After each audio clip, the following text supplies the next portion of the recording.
அனைவருக்கும் வணக்கம். நான் ஜோதிடர் தமிழரசன் பேசுகிறேன். இந்த சேனல் ஃபஸ்ட் டைம் பார்க்குறவங்களா இருந்தீங்கன்னா சப்ஸ்கிரைப் பண்ணிக்கோங்க, பெல் பட்டனை கிளிக் பண்ணிக்கோங்க, ஆளுங்கிற ஆப்ஷன் இருக்கும், அதையும் செலக்ட் பண்ணிக்கோங்க. அப்போ தான் நாங்கள் போடுற பதிவுகள் எல்லாமே உங்களை வந்து சேரும். இன்றைக்கி நம்ம இந்த பதிவில் பார்க்க போகிற தலைப்பு குரு வக்ர பயிற்சி பலன்கள். குரு வக்ர பயிற்சி பலன்கள் பற்றி தான் இந்த பதிவில் நம்ம டீட்டெயிலாக தெளிவாக பார்க்க போகிறோம். கடகராசி காலபுருஷ தத்துவப்படி 4ஆம் ராசியான கடகராசி நேயர்களுக்கு எப்படி இருக்குன்னு பார்க்கலாம். கடகராசி உங்கள் ராசி குரு யாருன்னு பார்த்தோம்னா, குரு உங்கள் ராசிக்கு வந்து யோகாதிபதி, யோகத்தை செய்யக்கூடிய பிளானட் மற்றும் 6ஆம் அதிபதியாக ஒருவர். அதிர்ஷ்டத்தை கொடுக்கக்கூடிய கிரகமும் அவர் தான். கடன் நோய் எதிர்ப்பு நல்ல வேலை கொடுக்கக்கூடிய பிளானட்டும் அவர் தான். சரிங்களா? அப்போ வந்து பார்த்திங்கன்னா உங்கள் ராசிக்கு வந்து குரு வந்து நட்பு கிரகமாக வரும். அதாவது சந்திரனுக்கு நட்பு வந்து பார்த்திங்கன்னா குரு. உங்கள் ராசிக்கு 9ஆம் அதிபதி, அதிர்ஷ்டம் ஃபார்ச்சூன் லக்குன்னு சொல்லுவாங்க, தரக்கூடிய பிளானட் குரு. 6ஆம் இடத்துக்கு அதிபதி அவர் தான்.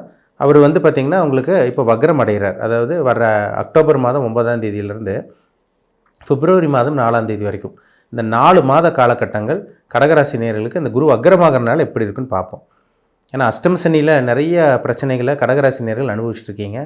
வெளி சொல்ல முடியாத அளவுக்கு வலி வேதனை வலியோடு தான் வாழ்ந்துட்டுருக்கீங்க கடகராசி நேயர்கள். பொதுவாகவே கடகராசி நேயர்கள் நல்லவங்களாக இருப்பீங்க, யாருக்கு எந்த கெடுதல் பண்ண மாட்டீங்க, நீங்கள் ஒன்று உங்கள் வேலைன்னு அமைதியாக இருப்பீங்க. ஆனால் இப்போ பாருங்கள் நிறைய பிரச்சனைகள் சந்திச்சிட்ருக்கீங்க. ஒரு 1.5 வருஷத்துக்கு மேலேயே நிறைய பிரச்சனைகள் அனுபவிச்சாச்சு. எல்லாத்தையும் பார்த்துட்டிங்க. வேலையில் பிரச்சனை இருக்கும், கடன் தொல்லை இருக்கும், பண பிரச்சனை இருக்கும், குடும்பத்தில் பிரச்சனை, அப்பா அம்மா உடம்பு சரியில்லாமல் போயிருக்கும், ஏன் உங்களுக்கே உடம்பு சரியில்லாமல் போயிருக்கும், விபத்தை சந்திச்சிருந்துருப்பீங்க, ஆக்சிடெண்ட் ஆகிருந்திருக்கும், அடிபட்டிருக்கும், கை காலில் பிரச்சனை, ஏதோ ஒரு பிரச்சனை. ஒவ்வொருத்தருக்கும் அவங்க வயசுக்கு தகுந்த மாதிரி ஏதோ ஒரு பிரச்சனை போயிட்டு தான் இருக்குங்க. அதுதான் உண்மை. சரிங்களா? ஏன்னா அஷ்டம சனினாலே சனி வந்து பிரச்சனை கொடுக்க போகிறாருன்னு அர்த்தம். கொடுத்துட்டு தான் இருக்கார் உங்களுக்கு. சரிங்களா? ஆனால் அடுத்த வருஷம் எல்லாமே உங்களுக்கு நிவர்த்தியாக போகுது. பொறுமையாக இருங்க, உங்கள் வாழ்க்கை மாறும். இப்போ குரு வக்ரம் அடைகிறார். 11ஆம் இடமான லாபஸ்தானத்தில் இருக்காருங்க, ரிஷபராசியில் இருக்கார், வக்ரமாகிறார். வக்ரம்ங்கிறது இயல்புக்கு மீறிய இயல்புக்கு மாறான பலனை கொடுக்கும். வேகமாக செயல்பட போகிறாருன்னு அர்த்தம். குரு ஸ்பீடாக செயல்பட போகிறார். ஒரு ஸ்டெடி இல்லாமல் இருக்கார், வேகமாக செயல்பட போகிறார். அப்போ அதிர்ஷ்டத்தை வேகமாக கொடுக்க போகிறாருன்னு அர்த்தம். நல்ல வேலையை உங்களுக்கு கிடச்சிரும், கவலைப்படாதீங்க. அஷ்டம சனியில் வந்து பார்த்திங்கன்னா உங்களுக்கு பிரச்சனைகள் இருக்கிறது உண்மை தான். அதுலேயும் ஒரு சில நல்லது இந்த குரு வக்ர பயிற்சியில் உங்களுக்கு நடக்கும். சரிங்களா? குரு 11ஆம் இடத்துலேருந்து லாபத்தை கொடுப்பாருங்க. பொருளாதார வளர்ச்சி இருக்கும், பணம் வரும். எப்படியோ யார் மூலமாக உதவி எப்படியோ உங்களுக்கு பணம் வரும். சரிங்களா? கையில் உங்களுக்கு தேவையான விஷயங்களுக்காக தேவையான இதுக்கு செலவு பண்ணுறதுக்காக எப்படியும் பணம் வந்துடும், பயப்பட வேண்டாம். குரு வந்து உங்கள் ராசிக்கு வந்து 3ஆம் இடத்தை பார்க்குறாரு. முயற்சியை நீங்கள் விடவே மாட்டீங்க, தன்னம்பிக்கை மட்டும் நீங்கள் விடவே மாட்டீங்க. மனசில் ஒரு தைரியம் கிடைக்கும், ஒரு உற்சாகம் கிடைக்க போது, நல்ல ஒரு ஸ்டெடியான ஒரு மைண்டோடு அதை செயல்பட போகிறீங்க. சரிங்களா? ஒரு பக்கம் குழப்பம் இருந்தாலும் இந்த குரு வந்து ஒரு தைரியத்தை கொடுத்துருவார். மனுஷனுக்கு ஒரு தைரியம் வந்துட்டாலே, எதையும் பார்த்துக்கலான்னு ஒரு தைரியம் வந்தாலே எல்லாத்தையும் சமாளிக்க முடியும், வாழ்க்கையில் ஜெயிக்க முடியும். உங்கள் ராசிக்கு 3ஆம் இடத்தை குரு பார்க்குறாரு. தைரியம் கிடைக்கும், விடாமுயற்சியோடு செயல்பட போகிறீங்க. அதில் மாற்றமே கிடையாது. தடைகள் இருக்கும், தடைகள் எல்லாமே அப்படியே கொஞ்சம் கொஞ்சமாக நிவர்த்தி ஆகும். பொறுமையாக இருங்க, உங்கள் வாழ்க்கை மாறும். சரிங்களா? 3ஆம் இடத்தை குரு பார்க்குறது நல்ல ஒரு அமைப்புங்க. கலைத்துறையில் இருக்கவங்களுக்கு நல்லாயிருக்கும். கம்ப்யூட்டர் ஃபீல்டு, முக்கியமாக சொன்ன போனால் ஐடி ஃபீல்டில் இருக்கவங்க, தகவல் தொடர்பு துறையில் இருக்கவங்க, மீடியாவில் இருக்கவங்க, இவங்களுக்கெல்லாம் நல்ல ஒரு முன்னேற்றம் இருக்கும் இந்த காலகட்டங்களில். 11ஆம் இடம் லாபஸ்தானத்தில் இருக்கிறனால சொந்த தொழில் பண்ணிகிட்டு இருக்கவங்களுக்கு ஓரளவுக்கு லாபம் கிடைக்கும். புதுசாக தொழில் ஆரம்பிக்க வேண்டாம், நம்ம அஷ்டம சனி முடிஞ்சதுக்கப்புறம் பார்த்துக்கலாம். புதுசாக தொழில் ஆரம்பிக்கிறவங்க யோசிங்க, அவசரப்பட வேண்டாம். சரிங்களா?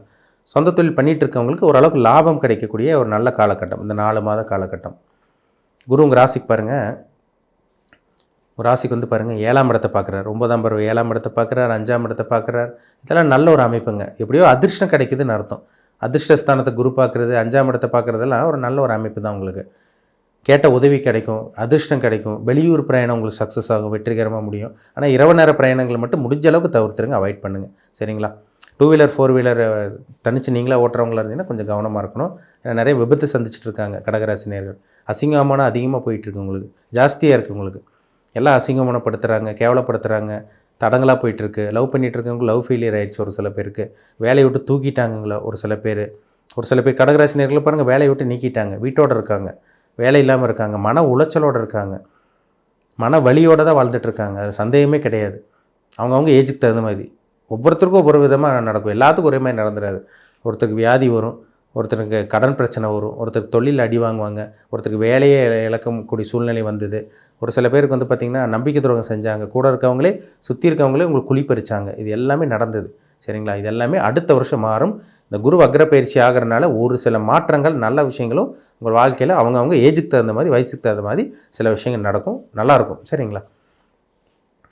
குரு வந்து பாருங்கள் சுபகிரகம். அந்த சுபகிரகம் உங்கள் ராசிக்கு வந்து நல்லவராக இருக்கிறனால இப்போ இந்த காலகட்டங்களில் வந்து பாருங்கள் வேலை வாய்ப்பு, நல்ல வேலை கிடைக்கக்கூடிய அந்த வாய்ப்பு உங்களுக்கு உருவாகும். இந்த 4 மாத காலகட்டங்களில் ஒரு சில பேர்த்துக்கு நல்ல வேலையும் கிடச்சிரும். சரிங்களா. சொந்த தொழில் பண்ணிகிட்டு இருக்கவங்களுக்கு ஓரளவுக்கு இம்ப்ரூவ்மெண்ட் இருக்கும், ஓரளவுக்கு கொஞ்சம் டெவலப்மெண்ட் இருக்கும். சரிங்களா. ஆனால் புதுசாக எதுவும் பணத்தை போட்டு முதலீடு போட்டு ஏமாற வேண்டாம். இருக்கிறத வச்சு அப்படியே மெயின்டைன் பண்ணிக்கிறது உங்களுக்கு நல்லது. அடுத்த வருஷம் 2025 நம்ம மார்ச்சுக்கு அப்புறம் பார்த்துக்கலாம். சரிங்களா. பிப்ரவரியோட குரு வக்ரம் உங்களுக்கு நிவர்த்தி ஆயிடுவார். மார்ச்சுக்கு அப்புறம் உங்கள் வாழ்க்கை, மார்ச் கடைசிக்கு அப்புறம் ஏப்ரல் ஸ்டார்டிங்கிலிருந்து உங்கள் வாழ்க்கை மாறுறதை உங்களால் கண்கூட பார்க்க முடியும். ஆரம்ப பகுதி கொஞ்சம் ஒரு சில லேசாக சில விஷயங்கள், நல்ல விஷயங்கள் நடக்க ஆரம்பிக்கும். சரிங்களா. இந்த குரு வக்ர பயிற்சி உங்களுக்கு பெருசாக சோதனைகள் எதுவும் பண்ணிடாது, பெரிய பிரச்சனைகளோ பெரிய கஷ்டங்களோ எதுவும் வந்துடாது. இருக்கிற பிரச்சனையை நீங்கள் எப்படி சமாளிச்சுட்டு தான் இருக்கீங்க. புதுசாக எதுவும் பிரச்சனையும் வந்துடாது. சரிங்களா. மனசில் ஒரு தைரியம் கிடைக்கும். கடகராசி நேயர்கள் நீங்கள் நல்லா இருக்க போகிறீங்க, அதில் சந்தேகமே கிடையாது. சொந்த தொழில் பண்ணிகிட்டு இருக்கவங்க அளவாக முதலீடு போட்டு சொந்த தொழில் காப்பாற்றிக்கிங்க. வேலையில் இருக்கவங்க புதுசாக வேலைக்கு ட்ரை பண்ண வேண்டாம், இருக்கிற வேலையை கைவிட்டுற வேண்டாம். சரிங்களா. வேலை இல்லாமல் இருக்கவங்களுக்கு நல்ல வேலை கிடச்சிரும். வேலை இருக்கிறவங்க வேறு வேலைக்கு வந்து ட்ரை பண்ண வேண்டாம், அது அடுத்த வருஷம் பார்த்துக்கலாம். வேலையை மாற்ற வேண்டாம். சரிங்களா. இதை மட்டும் பார்த்துக்குங்க. பண விஷயத்தில் கவனமாக இருங்க. உங்களுக்கு பணம் வரும், அதை நீங்கள் தக்க வச்சுக்கிறது தான் உங்கள் கையில் தான் இருக்குது. யாரையும் நம்ப வேண்டாம். அஷ்டம சனியில் எல்லாத்தையும் நம்பி நீங்கள் ஏமாந்தது தான் மிச்சம். சரிங்களா. அப்படி தான் உங்கள் வாழ்க்கை போயிட்டுருக்கு. அதனால் அவசரப்பட்டு எந்த முடிவு எடுக்காமல் பொறுமையாக இருங்க. யாரையும் நம்பாமல் இருங்க. பண விஷயத்தில் கவனமாக இருங்க. நீங்கள் பாட்டுக்கு அமைதியாக இருந்தீங்கனாலே பெரிய பிரச்சனைகள் எதுவும் வராது. கண்டிப்பாக உங்களால் சமாளிக்க முடியும். ஏன்னா 3ஆம் இடத்துலையும் கேது இருக்கார், சனியும் உங்களுக்கு வக்ர நிலையில் தான் இருக்கார். உங்களுக்கு குரு வக்ரமாய் 3ஆம் இடத்தை பார்க்குறது, அதிர்ஷ்டஸ்தானத்தெல்லாம் பார்க்குறதுனால உங்களுக்கு நல்லா தான் இருக்குது உங்களுக்கு. சரிங்களா. ஷேர் மார்க்கெட் அதிலெல்லாம் போட்டு பணத்தை போட்டு ஏமாந்துடாதீங்க, டைம் வேஸ்ட் பண்ணிடாதீங்க. அடுத்த கட்டத்துக்கு நீங்கள் மூவ் ஆகக்கூடிய காலகட்டம், அடுத்த கட்டத்துக்கு போகக்கூடிய காலகட்டம் அடுத்த வருஷம் வரும். பொறுமையாக இருங்க. உங்கள் வாழ்க்கை கொஞ்சம் கொஞ்சமாக மாறப்போகுது. நல்ல ஒரு மாற்றம் கிடைக்க போகுது இந்த 4 மாத காலகட்டங்களில். சரிங்களா. கொஞ்சம் கொஞ்சமாக அப்படி லைஃப் நல்லது நடந்துடும். ஒரே எல்லாத்துக்கும் ஒரே மாதிரி அப்படி நடந்துடாது. ஒரே இதில் வந்து பார்த்திங்கன்னா லைஃப் அப்படியே கம்ப்ளீட்டாக சேஞ்ச் ஆகிடாது. கொஞ்சம் கொஞ்சமாக தான் லைஃப் மாறும்.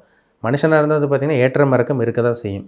நல்லது நடந்தால் கெட்டதும் நடக்கும், கெட்டது நடந்தால் நல்லதும் நடக்கும். அதே மாதிரி தான் இப்போ உங்களுக்கு கெட்டது நடந்துகிட்ருக்கு, நல்லது அப்படியே கொஞ்சம் கொஞ்சமாக பார்க்க போகிறீங்க. இந்த 4 மாத காலகட்டங்களில் நல்லா இருக்குங்க. சரிங்களா. நல்லபடியாக பயன்படுத்திக்கிங்க. உங்கள் ஜாதகத்தில் என்ன தசாபுத்தி போகுது, நீங்கள் என்ன நட்சத்திரம், உங்கள் வயசு என்ன, என்ன ஏஜில் இருக்கீங்க, என்ன தசாபுத்தி உங்களுக்கு போயிட்டுருக்கு, என்ன நட்சத்திர பாதத்தில் பிறந்திருக்கீங்க, அதுக்கு தான் முக்கியம். அதுதான் ரொம்ப முக்கியம். ஒரு சில விஷயங்கள்லாம் இருக்குங்க, பார்த்தா தான் ஜாதகத்தை பார்த்தா தான் சொல்ல முடியும். உங்கள் பிறப்பு ஜாதகம், தனிப்பட்ட ஜாதகம் பார்க்கணுன்னு விருப்பப்பட்டீங்கன்னா கீழே இருக்க வாட்ஸ்அப் நம்பருக்கு உங்கள் ஜாதகத்தை அனுப்பிச்சுடுங்க, அப்பாயின்மெண்ட் வாங்கிக்கிங்க. நீங்கள் என்ன கர்மாவில் இருக்கீங்க, என்ன கர்மாவில் பிறந்திருக்கீங்க, நல்ல கர்மாவை அனுபவிக்கவா கெட்ட கர்மாவில் பிறந்திருக்கீங்களா, இது எல்லாமே அவங்கவுங்க சுய ஜாதகத்தை பார்த்தா தான் டீப்பாக தெளிவாக துல்லியமாக சொல்ல முடியும். மீண்டும் அடுத்த பதிவில் சந்திக்கும் வரை உங்களிடமிருந்து விடைபெறுவது உங்கள் ஜோதிடர் தமிழரசன். இந்த சேனல் பிடிச்சிருந்தால் உங்கள் நண்பருக்கு உறவினருக்கு ஷேர் பண்ணுங்கள், லைக் பண்ணுங்கள், சப்ஸ்கிரைப் பண்ணுங்கள், பெல் பட்டனை கிளிக் பண்ணிக்கோங்க. ஆளுங்கிற ஆப்ஷன் இருக்கும், அதையும் சூஸ் பண்ணிக்கோங்க. அப்போ தான் நாங்கள் போடுற பதிவுகள் எல்லாமே உங்களை வந்து சேரும். நன்றி, வணக்கம்.